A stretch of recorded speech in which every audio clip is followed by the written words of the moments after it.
Okay, so this video is for a project for my Emergent Digital Design Methods module, part of my architectural master's degree. The aim was to design an intervention that embraces new digital design and fabrication techniques. So my idea was to incorporate electrical work into a wall system, like a prefabricated system, or possibly just a plasterboard system, like a typical gypsum one. So the idea is essentially to have a plasterboard that in a factory would have all of its wiring and components printed onto the back of it.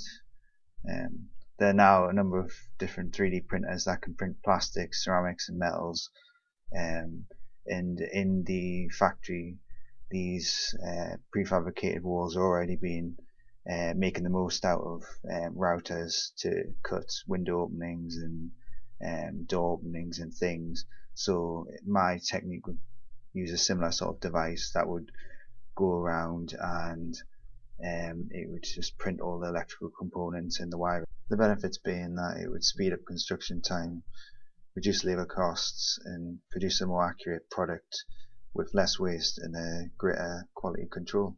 The first part of this video focuses on the digital design side, but later on I'll come to showing you a scaled down prototype of the idea and the methods I used to simulate the fabrication process.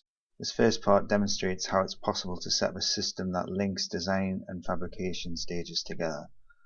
How working within the BIM environment using Revit and various other software we can set up a process that allows us to be designing and producing the requirements for fabrication at the same time, and how in very few steps we can go from designing to pushing a button for them to start them being made basically. So the first part is to design, and in this case I'm going to be using Revit basically because it's a quite user-friendly package and it offers a lot of BIM functionality that I needed for the process of taking it from just a design model to a means of creating the fabrication too. So say you have a room and these walls are going to be these prefabricated panels, and what I've done is created this family that can then match the dimensions of these walls through these instance parameters. Once you click on it, you get in the properties bar. So you've got the length of you've got the wall panel height, you've got the wall panel width, so in this case it's 6 meters long. But what you've also got is the ability to add these doors and different elements to the actual family as well. So if you've got, for example, a switch or a socket, you may or may not want them, and you can add or remove them depending on the needs of that particular panel. What it also allows me to do is position the components.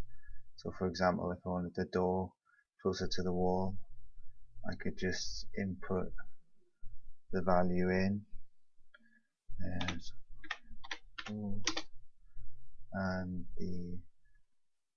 move the socket distance along and the light switch as well to meet with the door.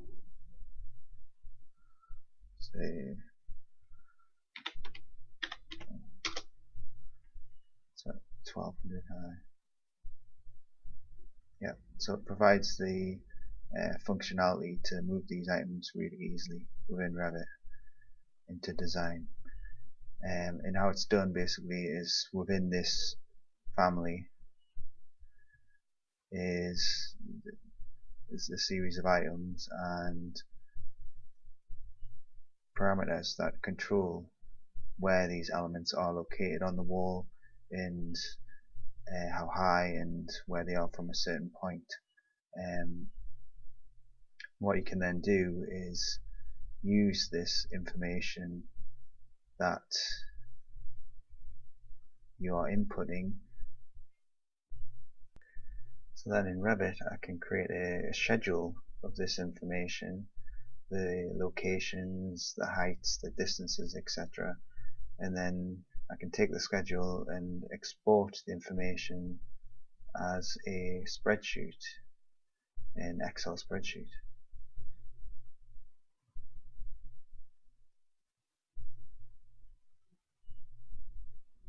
Or at least rather I can export it as a text file that can then be opened within Excel, like so.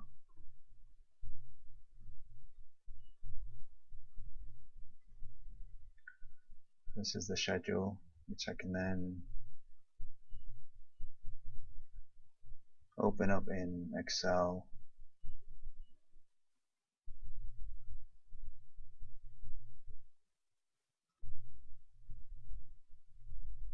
And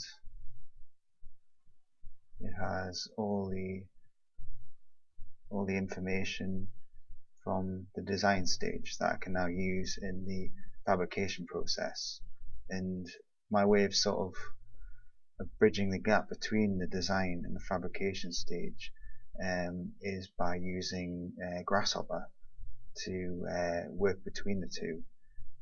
So if I go on and open up Grasshopper,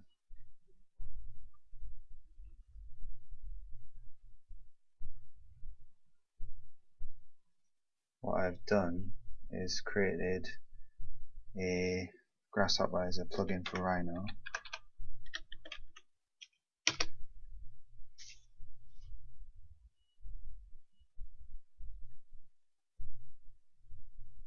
And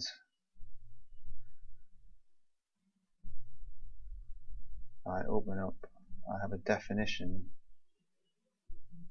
set up, this one specifically for the prototype, so a few of the items are being modified, the shapes of them, rather than fitting a socket switch or a light switch, rather they're fitting the components for the prototype that I'm making, so the elements are sometimes a little bit bigger.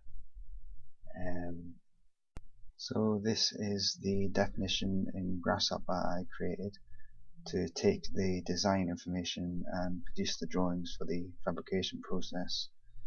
What it does basically is it takes the information from the schedule I created earlier and through the definition creates the wiring schematics and cut profiles automatically.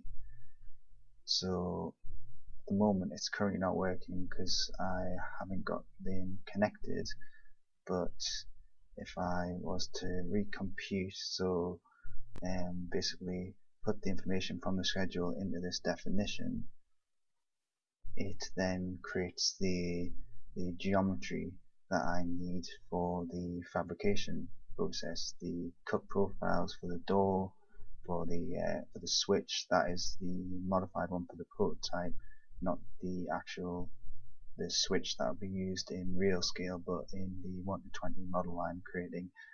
And there is a cut profile for the plug, and these are the wiring, all created from the relationship that has been set up in the definition. So basically, because it's been done in this way, you can then change items in the Revit model and it will update automatically by redoing this process of just exporting the schedule out and then recomputing to create the updated geometry. For example, if I was to change the height of the switch, for example, it's currently at 1200. If I instead wanted to make that a bit lower at say 900, provided I went back to Revit and changed it and exported the schedule. I'm just doing it for quickness in the Excel spreadsheet, but you can change that item there, and after you recompute it, it will then move the switch automatically and adjust the line work. The same situation would occur if I was to change the location of it and the x-axis as well. For example, if I made it to 3800 for example, if I then recomputed, it would then change it and adjust the wiring schematic to meet these new requirements. So then what you can also start to do is set up rules and parameters within the schematic to reflect the regulations, etc., such as wiring heights and socket locations. For example, their heights might need to be a certain distance from the floor, like in an elderly person's home, where they need to be perhaps higher, and you can then constrain your definition so that it forces you to work within these specific values. In this case, I'll just undo what I did and recompute. It's back to normal. And so, as well as actually creating the schematic, you can then output files too, and that will be used for the actual digital fabrication process through the use of similar but smaller definitions. In this case, I have the geometry set up for the door, for instance, here, and the socket profile is this one, and then this one is the switch. And what you can then do is you can bake them into a layer into Rhino that can then be exported as a CAD file. So for instance, I can create a new layer,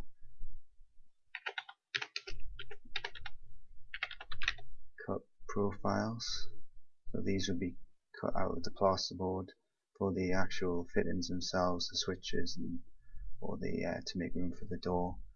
And then what I can do is bake these geometry onto this particular layer. So I'll just go ahead and do that for these items.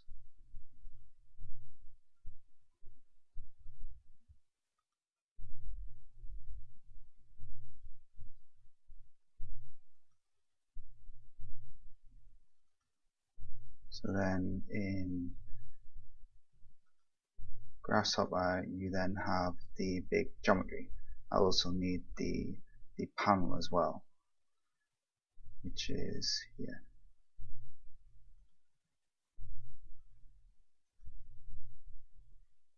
So this will be the geometry for the CAD file that the CNC machine will use when it is cutting the material. And what I can also do is then create the layer for the wiring paths too.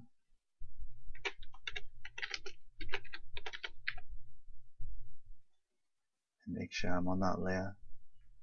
We can then select the elements within the definition that constitute the wiring. So you can see that have been selected, and I can do the same. I can bake the elements, and this is done as create geometry within Rhino that I can then export as CAD. So if I can then save the file, I'll save it as a AutoCAD drawing.